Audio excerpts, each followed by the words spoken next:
Welcome to our channel, ladies and gentlemen. Thank you very much for choosing our show. Ladies and gentlemen, the former Deputy President Rigathi Gachagua, the man from Wamunyoro, the man who Ruto impeached, thinking that with that impeachment he was going to annihilate Rigathi Gachagua politically, has undergone some very unique metamorphoses, and he has become the storm that is rocking Ruto's government. And the entire Broadway's government drinks, eats, and sleeps thinking and just worrying about Rigathi Gachagua. Because Rigathi Gachagua has formed a kind of tit for tat to President William Ruto and his entire government. And it's like Rigathi is a one-man guitar. He's taking the entire Ruto government unilaterally. Now, if you dare question Gachagua's credentials, then he will show you who you are. For example, just the other day, because Ruto questioned the idea behind the opposition, he was saying, you do not have a plan, you will not even improve on my plans in case you win. Gachagua told Ruto, you kidnap, you kill, you are corrupt, you play a lot of tribalism, and we cannot improve in any of those. Now, when you listen to the way the Broadway government is now attacking Rigathi Gachagua, then you will know that the biggest headache to this government now is Rigathi Gachagua. Ladies and gentlemen, I want to show you this so that I will prove to you that the entire government is shaking about the man from Wamunyoro because he has the people, he has the power, he's roaring right now in the USA. But before I show you that, we are running a small campaign for this young boy called Peter. Peter was sent for school fee, but because it was a week of exam, they are taking the exams, we literally pleaded with the principal to allow him take his exams. And we promised that we will talk to you guys, beseech you to come in the way we usually do so that we can send something to school. Peter only needs 20,000 Kenya shillings so that we clear his second and third term balances. Peter is an orphan. He lost his dad a few months ago, about 3 months ago, and life changed. He's telling me things were just okay until dad passed on, so they've been left to struggle for themselves. Please, we're doing a small challenge, 50, 100, 1,000, whatever you can have. Thank you, as you plan to give generously.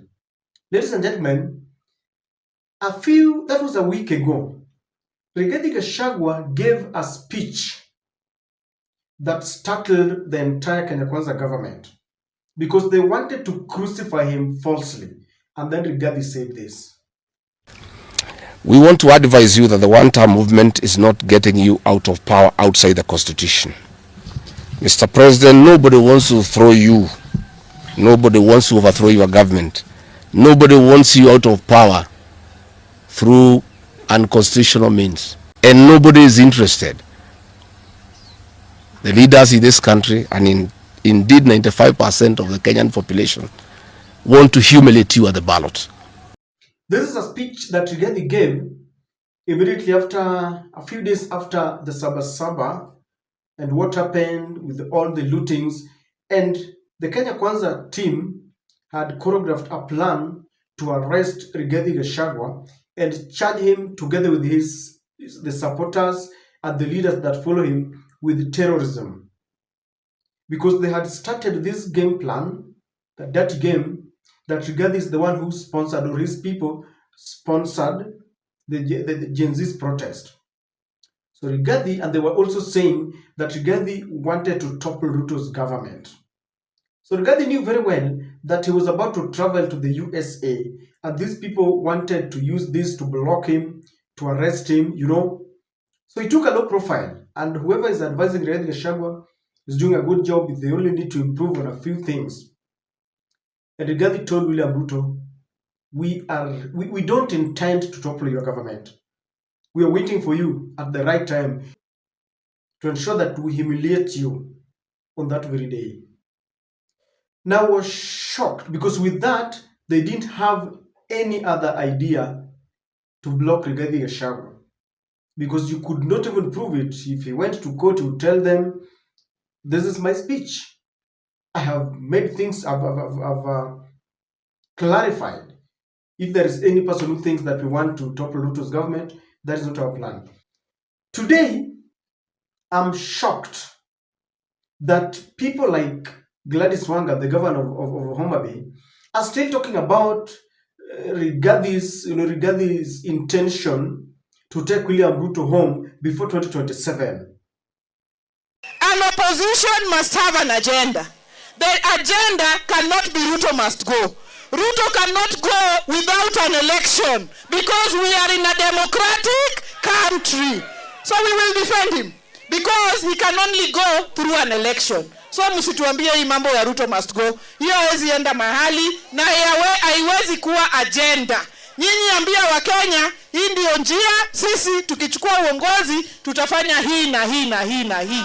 Na sisi tuseme kwa serikali hii ya sasa, agriculture inaendelea vizuri, SHA inaendelea vizuri, barabara zinajengwa hata hapa Homa Bay, ile Gor Mahia ring road ya hapa Ndiwa inajengwa ikipitia president. Sisi tutasema hiyo. Now Gladys keeps on telling the Wamunyoro group that they need a plan, that the Wamunyoro group should tell them what they want to do differently. That is the language of William Ruto, by the way. William Ruto is the one who keeps on saying watu hawana plan. Mimi niko na agenda ya kupatia watu sijui kupatia youth jobs, agenda sijui ya kufanya nini. And I want to ask this. Ladies and gentlemen, I want you to help me here. I could be wrong. What is the agenda of ODM? Wanga is the chairperson of the ODM. She took over from Badi. After signing the NADCO report, and signing a 10-point agenda with William Samoei Ruto. And one of the things they talked about was bring an end to abductions and killings. And people are still being abducted and killed. Just recently, we know that the records indicate that on Sabasaba alone, 38 lives were lost. And I know there is a general discussion as to whether we should allow goons to invade private property. But there's another discussion on it. We need to know who did it. But 38 people lost their lives. And we have seen a president who still says, shoot. And then his allies say, shoot to kill. As if that is not enough, the ODM brigade tells us that we now want to talk intergenerational conclave or something. What exactly is their agenda? Before Wanga asks the opposition their agenda, then we need to ask them their agenda. Because their agenda is talk endlessly and get to government. Wamunyoro and his group have said that our first and main agenda is Ruto must go. They have said for Ruto, for them to improve the economy, to end corruption, to end killings, they have mentioned it. Ruto must go. Because according to them, William Ruto, the President of the Republic of Kenya, is the author and the finisher of all the predicaments and all the problems that bedevil the country. So according to them, Ruto must go. All the problems, loans, and all this, Ruto must go. So if the ODM wants to tell us that Wamunyoro or the opposition should tell them their agenda, we have to know their agenda first.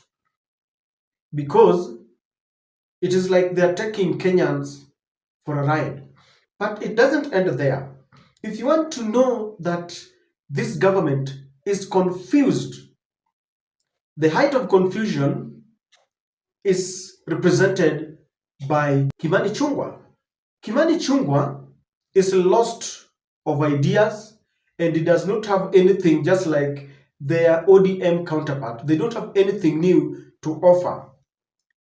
In a video that has gone viral, I was shocked that Kimani Ichungwa decided to attack Mama Dorcas. Mama Dorcas does not play politics. Mama Dorcas has never attacked Kimani Ichungwa. Wale unasikia ni matusi na chuki.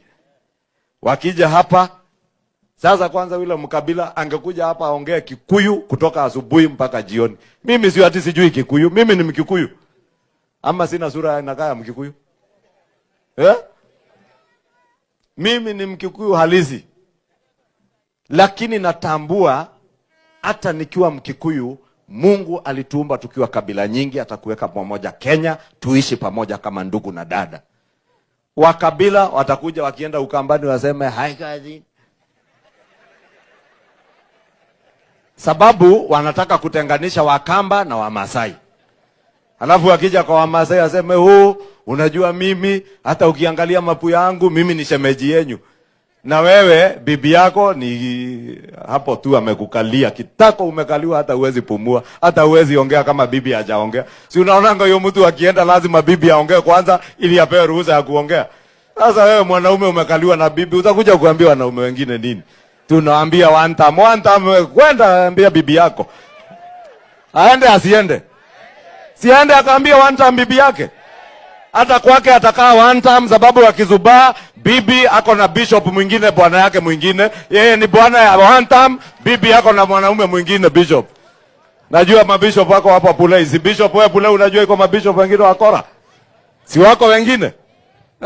Ati unajiita hapa pastor wa nani? Tunakujua kwa sura na tunajua vitendo ya usiku na ya mchana. Guys, I want to say this. We are very proud because God in his own wisdom created us, and we found ourselves in those tribes where we are. Kenya is a multi-ethnic group. You know, someone is saying that tribalism is not bad. Negative ethnicity is what kills this country. Do you know in this country we have Kikuyu night, Mulembe night, Ramogi night, where people go and celebrate their culture. In those places, people speak in vernacular. In fact, you should be a proud Kikuyu. You should be a proud Luo, a proud Luya, a proud Kisia, a proud Costarian, a proud Nubi, you should be proud of where you come from and celebrate your ethnicity. But don't allow your ethnicity to make you feel that you're better than others, that you're superior to others, that without you things cannot happen. There is nothing wrong if Rigathi Gachagua speaks in their mother tongue. There are times when you meet your group, people from your tribe, and sometimes in that crowd, kuna mashosho ambao labda hata waelewi Kiswahili saa zingine ama Kizungu. You speak to them in your I support this because easy Kizungu mingi, easy Kiswahili, this is not our native language. In fact, sometimes when you check deeply, we are still being colonized. That when you get an African who speaks fluent English and big words, bombastic words, then that person is a hero. I have a problem when Kimani Ichungwa attacks Rigathi Gachagua.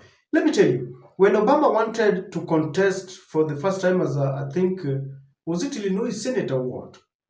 And even for the second time when he wanted to contest, when he presented himself as a president to be considered for the presidential seat, he came back and traced his roots. Not tracing as if he didn't know, but he wanted to show the whole world that I have got my roots. Alikuja kuona grandmother. There is no way Kimani Ichungwa is going to will start attacking, people with their wives, making weird allegations. They are lost of ideas. They are afraid of Rigathi Gachagua, and Wamunyoro is one person who cannot be intimidated. I know this anger. It is because Rigathi Gachagua has resurfaced. Rigathi, is a new person every day, and it does not care, and it tells off this group, this this government, and that is why they're afraid. If we have to play mature politics, please let us desist from attacking people's spouses. I'm sure hii vita yenye Kimani Ichungwa anaanzisha hata maliza. I'm sure Rigathi akiamua sasa waonane mundu humundu, it will be washing dirty linens in public. It's wrong and we should condemn it. Before someone tells us that the opposition must tell us, their plan, let them give us their plan. Their plan is to talk about what yet the youths have said what they want. Kenyans have said that what they want. What we need is implementation. I found it fallacious. It's a fallacy for Gladys to do that, and it is very wrong for Kimani Ichungwa. But I know they are working for their master, who is worried, who is facing the sad reality that Kenyans have decided that 2027, it is one term. The only agenda is one term. The only agenda is Ruto must go. Because Ruto is the epitome of all the problems. If you ask Kenyans, they will tell you our problem, the many problems are compressed in one. Ruto must go. That is my take.